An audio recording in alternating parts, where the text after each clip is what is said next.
Magandang araw mga kaibigan. Bigyan natin ng reaction opinion itong post ni Senator Mig Zubiri sa kanyang official Facebook page.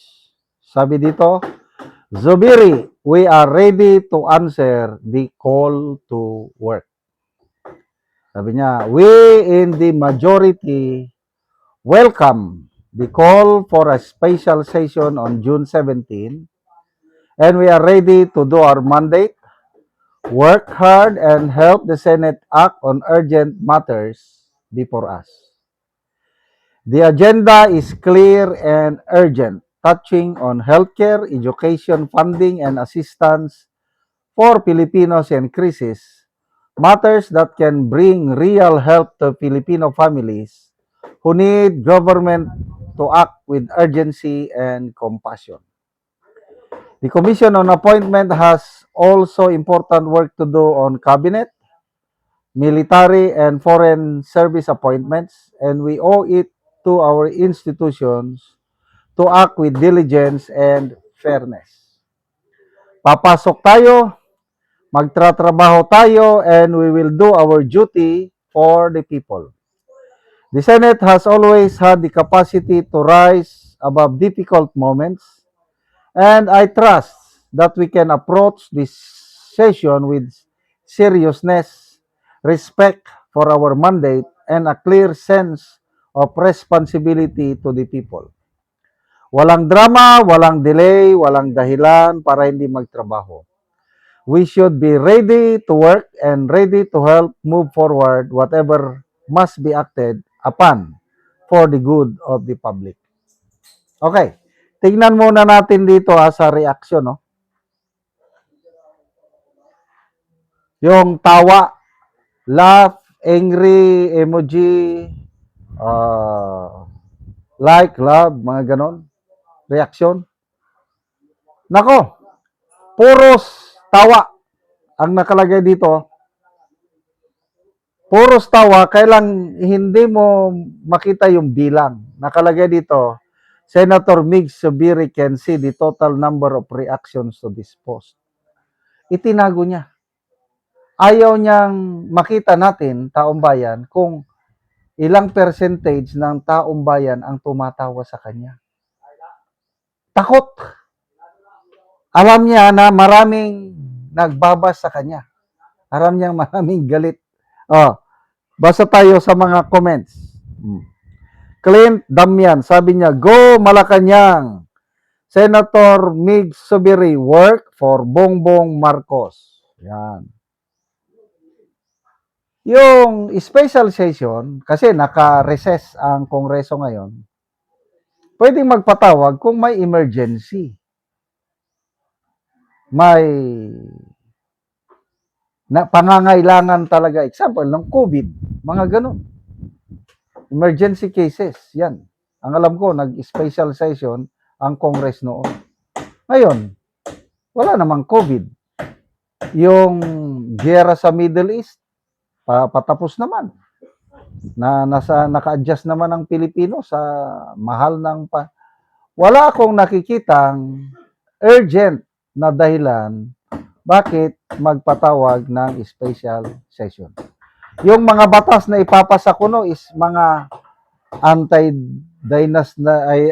anti-political dynasty bill, AIX, education. Opinion ko lang ito. It's not so urgent.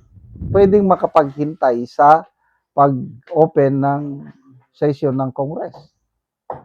Bakit magpatawag? Dito na. Connecting the dots. Bigla, si Senator Villanueva, sa pananahimik, matagal na nananahimik, biglang nagsalita kapon, nag-video presentation. Tama na ang bangayan! Mag-attend ako sa special session na tatawagin ng Pangulo. Inilagay ako ng Diyos. Ginamit pa niya ang salita ng Diyos. Sa posisyong ito para magtrabaho. Wow! Tapos si Mayor Magalong nagsalita, although wala siyang pinangalan ng senador sa kanyang salita, sinabi niya, wag Hindi nadadala sa haba ng video presentation mo yan. Hindi nadadala sa paggamit mo ng salita ng Diyos. Hindi bobo ang taong bayan na hindi maintindihan ang motibo sa pag-attend ng session. Okay, ito, opinion ko lang ito. Ang main purpose ng special session is para mabutuhan na nila si Senator Gatchalian, excuse me Senator Gatchalian as Senate President. Kasi nga, sa tingin ko, I hope I am wrong. Magkamali sana ako. Mali sana itong nakikita ko. Ang nakikita ko, tatawid bakod na si Senator Villanueva. Kakampi na siya sa Gatchalian Black. So yung dating 11 lang na Gatchalian Black, nadagdagan ng isa nung tumawid bakod si Escudero. Sa June 17, ito na, tatawid na rin si Villanueva, di magiging 13 na sila. Ayun, dahil 13 na sila, boom! Meron na talagang officially o legally, constitutionally elected na Senate President. Ayan. So, mag-move on na ang Senado. Ayan. Ngayon, ang main purpose na nakikita ko, mapipigilan na nila ang umaarangkada na Blue Ribbon hearing sa kampo ni Senator Cayetano at Senator Marcoleta. Kasi nga bukas nag-announce na ang Cayetano Black magkakaroon ulit ng Blue Ribbon Committee hearing. Yan ang kinakatakutan nila. So, good luck po, Senator Zubiri. Sige, magtrabaho kayo. Walang problema. Ang taong bayan, nakikita nakikita nila ang totoong nagsiservisyo o kaya yung nagdradramahan lang. Sana mali si Senator Cayetano na pagsabi na ang Gatchalian Black ninyo ay Senate of Malacanang. Salamat mga kaibigan sa inyong pagsubaybay sa channel nito. Nakakatulong kayo ng malaki sa tribong Talandig ng Bukidnon dahil ang income natin sa channel na ito is pantulong po sa tribo. Namimigay tayo ng libreng yero at pako para makapagpatayo naman ang tribong ito ng mas maayos nilang tirahan. Panoorin nyo ang video na ito.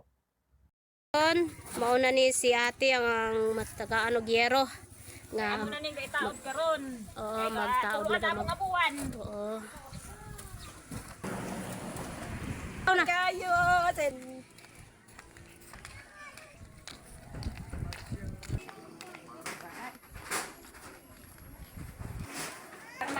o mauna ni ang atok nila ate nga kuan na kaayo ano kay pangag sa gusto silang atok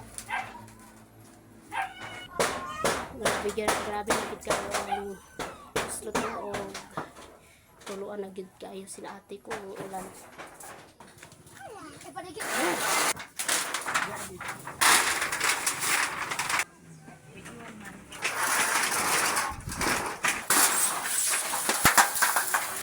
Ama na. Karon siya. so mauna gid ang atok nilang ate nga daw na gid kayo karon mag-atok na gid si uncle sa iyang balay. So nagtinabanga gid sila og atok si auntie og uncle.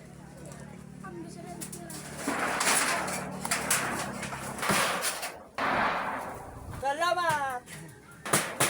So karon humana gyud si auntie og uncle sa pag-atop sa ilang balay. Ginabang. So pila na ni ka tuig ang inyong balay karon te o unsa inyong masulti nga natagaan na mo og yero. Kada mong balay ko ana ni 23 years na gid siya. Nya karon ang akong sulti lang ano sa tanan salamat kay sa Ginoo. Og sa nag-sponsor ani, dako kay mong pasalamat og sa nakita karon sa among video. Nga mapasalamaton gud mi kay sa una katuluan na gid ni among atok. Oo. Pero karon Tulo na gyud sa una. naipulihan na gid og bag-o. Mm. Kaya na nag-sponsor, so dako gid kay mo salamat, more blessing paunta nga moabot sa nag-sponsor sa